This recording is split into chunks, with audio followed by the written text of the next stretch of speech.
Hello दोस्तों, क्या आपको याद है आज से ठीक 3 साल पहले जब गर्मियों का मौसम आया था, ठीक साल 2022।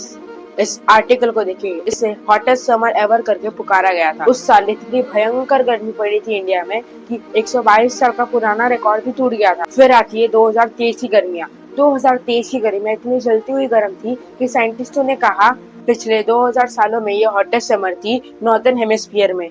लेकिन फिर हम आते हैं साल 2024, जनवरी 2024, हॉटेस्ट जनवरी एवर रिकॉर्डेड। फरवरी 2024, हॉटेस्ट फरवरी एवर रिकॉर्डेड। मार्च 2024, हॉटेस्ट मार्च एवर रिकॉर्डेड। अप्रैल 2024, हॉटेस्ट मंथ एवर रिकॉर्डेड। पिछले 11 महीने दोस्तों रिकॉर्ड ब्रेकिंग रहे हैं गर्मी के मामले। आप जो कि इस तपती गर्मी को आज सह रहे हैं, ये नॉर्मल नहीं है और आप ये अकेले भी नहीं हो। पिछले महीने साउथ इंडिया में और साउथ ईस्ट एशिया में ऐसे रिकॉर्ड ब्रेकिंग गर्मी देखी गई थी। वियतनाम, सिंगापुर, मलेशिया, इंडोनेशिया, इस जगह पर अनबेरेबल टेम्परेचर देखे गए। फिलीपींस में हीट इंडेक्स 53 डिग्री सेल्सियस को भी क्रॉस कर गया था।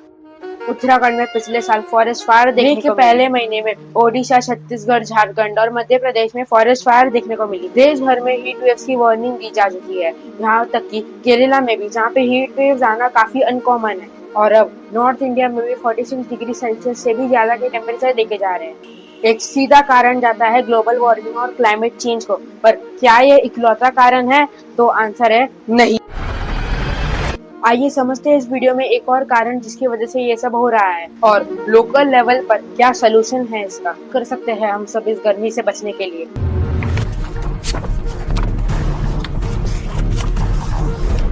पहले हमें ये समझना पड़ेगा दोस्तों कि ऐसे एक्सट्रीम इवेंट्स इंडिया और साउथ ईस्ट एशिया में ही नहीं पर पूरे दुनिया के कोने कोने में देखने को मिल रहे हैं। इसी महीने साउथ अमेरिका में क्या हुआ, देखिए इस खबर को। At least 83 people are dead after days of heavy rain in southern Brazil, and more than 100 are missing. Another 122,000 people have been displaced by floods. Brazil में इतने भयानक फ्लड्स आए कि 1.5 लाख से ज्यादा लोग डिस्प्लेस हो गए। पूरे के पूरे शहर पानी के अंदर डूब गए। साउथ अफ्रीका में क्या हो रहा है? साउथ अफ्रीका असल में भयंकर ड्राउट का सामना कर रहा है। The Southern African region is experiencing a severe drought with many families unable to cater for their daily needs like food. I just spoke with some of the elders from the community, and the last time they can remember this type of drought is 1947. So this is not a normal circumstance. ऐसा drought जो पिछले कई दशकों तक नहीं आया है, इसलिए साउथ अफ्रीकन कंट्रीज $5.5 बिलियन की रिक्वेस्ट कर रही है बाकी पूरी दुनिया से। $5.5 बिलियन इसलिए क्योंकि भूखमरी की सिचुएशन ना आ जाए। इस सब चीजों के पीछे एक ही इवेंट का दोस्त ठहराया जाता है, वो है एल नीनियो। इससे पहले हमें जाना पड़ेगा 1982 में, जब ये एल नीनियो का इवेंट हुआ था। पृथ्वी पर खतरनाक महामारियां जिसकी the plague, the black death का पैंडेमिक आ गया था। एक तरफ जहां शहर डुबा देने वाली बाढ़ आ रही थी, वही दूसरी तरफ एक्सट्रीम फाइनेंस और फॉरेस्ट फायर्स हो रहे थे, यानी हो रहे थे। Raises the weather machine to a fevered pitch. And today we've had that confirmation coming from the US scientists saying it is actually happening. Temperature. Earth is increasingly experiencing extreme weather. All agencies are expecting an El Nino to arrive. It's just that the Americans have said it's arrived today.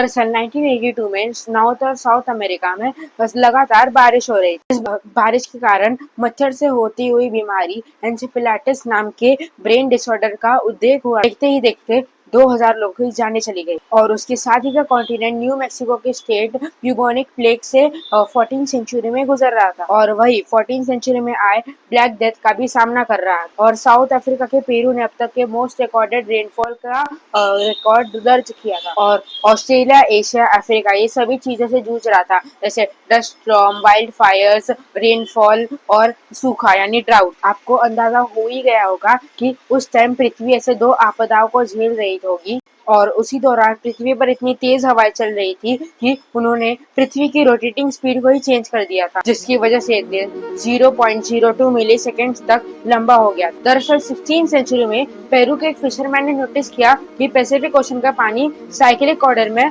ठंडा और गर्म हो रहा है और खास करके दिसंबर के दौरान उसका टेम्परेचर अब तक पीक में होता है। अब मोस्टली ये साइकिल का पीक असल में क्रिसमस के साथ मेल खाता था, इसलिए उन्होंने इस इवेंट का नाम रखा एल नीनो नाविडाड, यानी लिटिल बॉय ऑफ क्रिसमस। बल्कि भारी मात्रा में बारिश भी होती है और ये सीधा समुद्र के ऊपर जो लैंड में जी रहे थे उसको ही अफेक्ट कर देता है। उस टाइम पेरू के लोग इसे एक लोकल वेदर फिनोमेनन समझने लगे, जैसे कि इंडिया में रेनफॉल एक लोकल फिनोमेनन है। पर पेरू के लोगों को ये नहीं पता था कि एल नीनो की वजह से जब उनके यहाँ बारिश गिरती थी तो वहां से 15,000 किलोमीटर दूर ऑस्ट्रेलिया, इंडोनेशिया और इंडिया, इन 3 जगहों पर सूखा पड़ता था। पर ये बात उन्हें सबसे पहले तब जाके मालूम पड़ी जब ब्रिटिश इंडिया के इंडियन मेटियोलॉजिकल डिपार्टमेंट के साइंटिस्ट गिलबर्ट वॉकर ने इस वेदर फिनोमिनन को पूरे दुनिया के सामने पेश किया। दरअसल 1903 में गिलबर्ट वॉकर एक यूनिवर्सिटी में मैथमेटिक्स का सब्जेक्ट सिखा रहे थे। साल 1899 और 1896 के मॉनसून फेलियर की वजह से इंडिया में अकाल पड़ा था, जिसमें करीब 5 मिलियन लोगों को अपनी जान गंवानी पड़ी। इतने सीरियस इवेंट के चलते वो अपनी जॉब को छोड़कर इंडिया चले आए। वो इंडियन मॉनसून को गहराई से स्टडी करके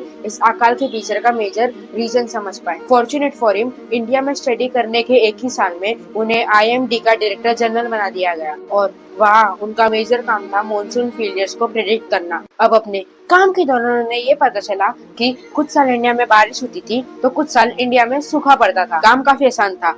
अगर वो इंडिया के रेनफॉल पैटर्न को गहराई से समझ लेते तो वो मॉनसून फेलियर को प्रेडिक्ट भी कर सकते थे। इसे समझने के लिए उन्होंने इंडिया के वेदर कंडीशन को स्टडी किया। इससे उन्हें कुछ खास पता नहीं चला, पर तब जाके वॉल्कर ने इंडियन मॉनसून को ग्लोबल वेदर इफेक्ट के साथ स्टडी करना शुरू किया। इसके लिए जहाँ जहाँ ब्रिटिशर्स का राज था वहाँ के टेलीग्राफ स्टेशन की मदद से वहाँ के एटमॉस्फेरिक प्रेशर, रेनफॉल और टेम्परेचर का डेटा कलेक्ट किया और उन्होंने वेस्टर्न और मिडल पैसिफिक ओशन के वेरिएशन को 20 सालों तक स्टडी किया और फाइनली ये ढूंढ कर निकाला कि नॉर्थ अमेरिका और साउथ अमेरिका के वेदर कंडीशन असल में एशिया और ऑस्ट्रेलिया के वेदर कंडीशन को अफेक्ट करते हैं। वॉल्कर ने ढूंढ निकाला कि जब ऑस्ट्रेलिया के ऊपर लोअर प्रेशर होता था, जब पैसिफिक ओशन में मौजूद कुक आइलैंड पर बरसात होती थी और जब कुक आइलैंड पर लो प्रेशर होता था तब ऑस्ट्रेलिया के ऊपर बरसात होती थी।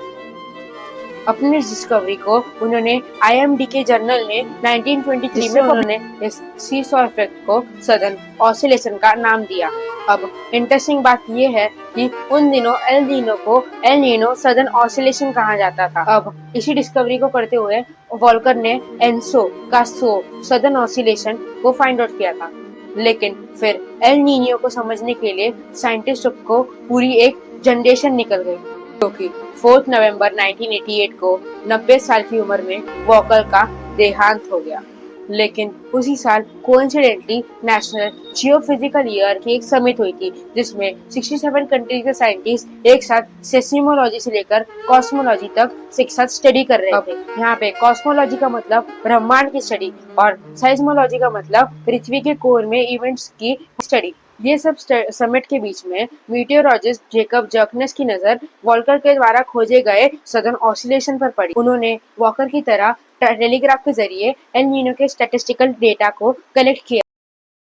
उन्होंने पैसिफिक ओशन के टेम्परेचर डेटा को स्टडी किया और इन दोनों ही डेटा को एक साथ स्टडी करने के बाद उन्होंने कंफर्म किया ऑस्ट्रेलिया और कुक आइलैंड के ऊपर जो अल्टरनेट प्रेशर डिफरेंस क्रिएट हो रहा है उसके लिए पैसिफिक ओशन के टेम्परेचर और प्रेशर ही रिस्पॉन्सिबल है। अब इस पूरे फिनोमेनन को गिलबर्ट वॉकर के हॉनर में वॉकर सर्कुलेशन का नाम दे दिया गया। जर्कनेस के इम्प्रूवमेंट के बाद वॉकर सर्कुलेशन को फाइनली साइंटिस्ट कम्युनिकेशन ने एक्सेप्ट तो कर लिया था, लेकिन लोगों ने एल नीनो को थियोरेटिकल इम्पैक्ट के साथ सुना था, पर किसी ने भी इस एल नीनो के इम्पैक्ट को एक्सपीरियंस नहीं किया था टिल 1982, जब एल नीनो ने एक साथ पूरे 5 कॉन्टिनेंट के वेदर्स को अफेक्ट किया था।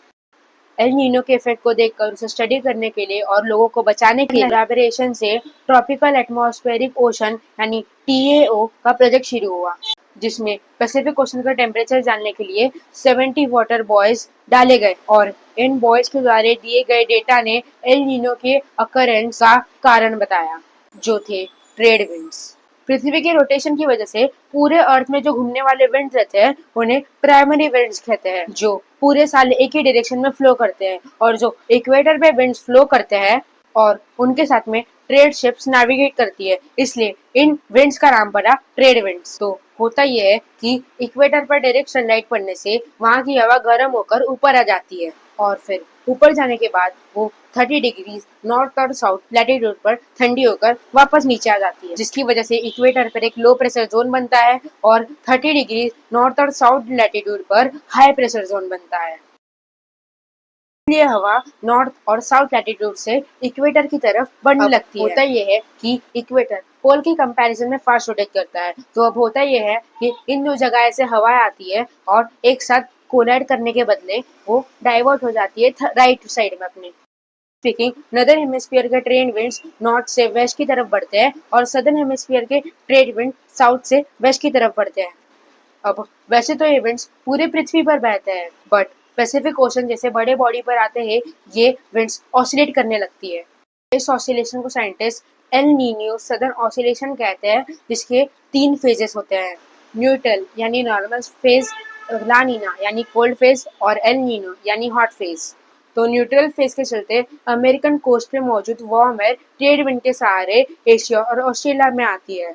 लैंड मासेस से मौजूद ये वार्म एयर कन्वेंशन के सहारे ऊपर उड़ती है और कंडेंशन के सहारे बादल बन जाती है। एशिया और ऑस्ट्रेलिया जैसे रीजन्स में रेनफॉल होता है। अब यही कंडेंसर अमेरिकन कॉन्टिनेंट की तरफ जाती है, जिससे हम वॉर्कर सर्कुलेशन के नाम से जानते हैं। तो आपको याद होगा कि ये पैटर्न असल में जर्कनेस ने फिगर आउट किया था।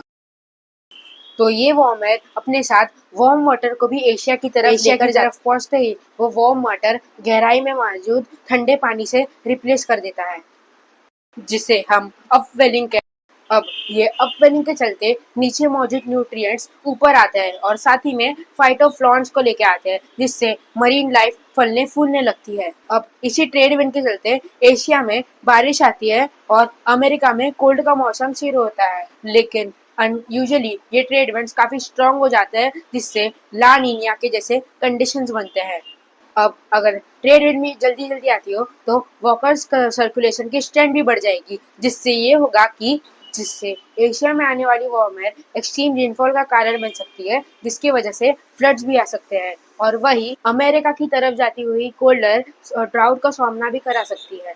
तो फिर हमें ये समझ में आता है कि ला नीनिया की वजह से एशिया में एक्सट्रीम रेनफॉल होती है और मैंने आपको बताया ही होगा कि पैसिफिक ओशन की विंड्स असल में एक साइक्लिक ऑसिलेशन को फॉलो करती है और इसी वजह से ये स्ट्रॉन्ग ट्रेड विंड्स असल में हद से ज्यादा कम हो जाती है। इसलिए आता है द एल नीनो, जिससे ये वॉकर सर्कुलेशन की थ्योरी टूट जाती है और ये वार्म विंड एशिया की तरफ बढ़ने के बजाय असल में अमेरिका की तरफ बहती है। यानी अब सिचुएशन रिवर्स हो चुकी है, यानी एशिया में कोल्ड एयर और अमेरिका में वार्म है। इस वजह से अमेरिकन कॉन्टिनेंट्स में एक्सट्रीम रेनफॉल होती है और एशिया के जैसे देशों में सूखा पड़ जाता है। यानी एल नीनो के इफेक्ट असल में ला नीनिया के एक्सट्रीम अपोजिट और यही चीज इन 4 continent Asia, Australia, north America, south America को अफेक्ट करती है और यही साइकिल हर 5 से 6 सालों में रिपीट होता रहता है। यानी इसके चांसेस अब 2025 में भी आने के हैं। दोस्तों, मैं आशा करता हूँ कि आपको इस एल नीनो का छोटा सा सफर पसंद आया होगा। वैसे अगर आपको रहस्यमय जगह की कहानी सुनने में पसंद है तो आप मेरा एरिया 51 वाला वीडियो बिल्कुल देख सकते हैं, जिसमें मैंने एरिया 51 की सारी सच्चाई, थियरीज और मिस्ट्रीज वो इस वाले वीडियो में बताया। तो इस वाले वीडियो को देखना बिल्कुल मत भूलना। तो आज तक के लिए इतना ही, तब तक के लिए हंसते रहिए, मुस्कुराते रहिए। जय हिंद, जय भारत।